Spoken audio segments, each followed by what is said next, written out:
Sejam bem-vindos a mais uma aula do professor Shibata do chavoso microfone vermelho. Hoje nós vamos resolver questões de matemática do Enem do ano de 2014.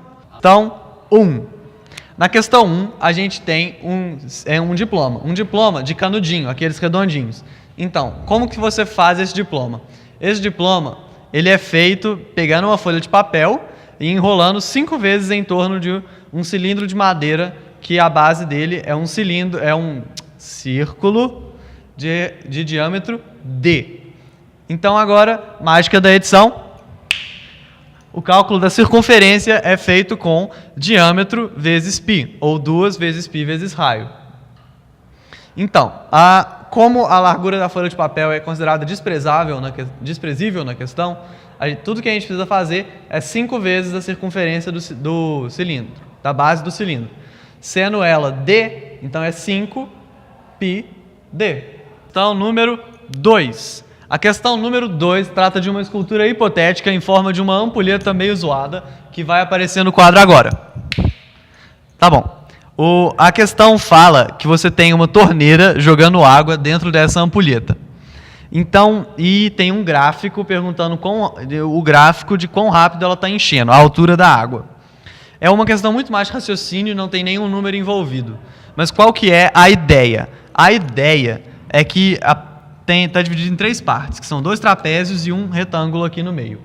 E o trapézio, ele tem a base mais larga, então a base dele enche mais devagar. Então, se você pegar o tempo de encher só do trapézio, ele começa devagar e depois vai acelerando.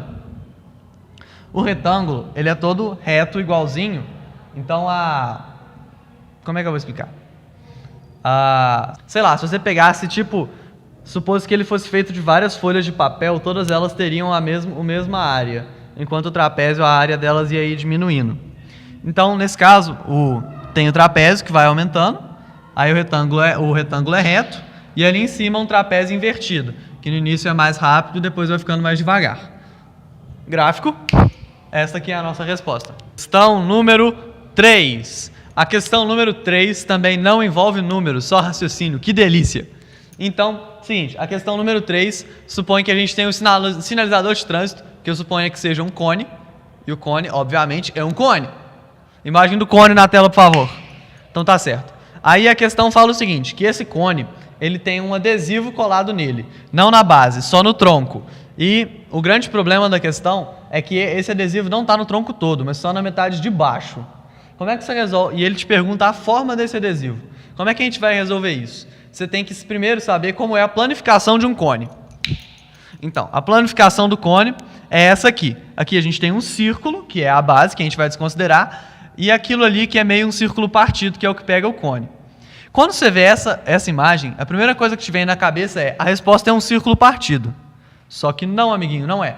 Porque, lembre-se sempre, o adesivo vai apenas até a metade do cone. Então é um círculo partido sem um pedaço de círculo partido. É um pouco difícil de mostrar aqui, mas eu imagino que a edição vai estar fazendo mágicas e você vai ter entendido. A quarta questão nos traz mais uma vez um daqueles moleques obsessionados que sempre tem em prova de matemática. Qual é a tara desse moleque? Esse moleque quer construir um triângulo usando 17 palitos. Só que um dos lados tem que ter 6. Então isso já está definido, não dá para mudar. E a grande pergunta é, quantos triângulos ele consegue fazer com isso? Para resolver essa questão, tem que saber a lei máxima dos triângulos. E qual que é essa lei? A lei diz que para um triângulo existir, nenhum lado pode ser maior que a soma das medidas dos outros dois. Como são palitos, e a gente não parte palito, na realidade não é nem palitos são inquebráveis, o que acontece? Eram 17 palitos e ele gastou 6, então a gente tem 11. Então a gente pega todas as combinações de 2 números de palitos que formam 11. Então, 1 e 10, 2 e 9, 3 e 8, 4 e 7, 5 e 6. A gente não vai repetir porque a questão diz explicitamente que não é para repetir o triângulo. Então, um triângulo que tem lados de 6, 1 e 10, triângulo, é igual ao triângulo que tem 6, 10 e 1. Então tá certo. A gente tem essas 5 possibilidades aqui. Eu acho que são 5. São 5. A gente tem essas 5 possibilidades aqui. E delas, só algumas satisfazem os requisitos. São várias continhas fáceis de fazer, mas são muitas, então a gente não vai fazer no vídeo.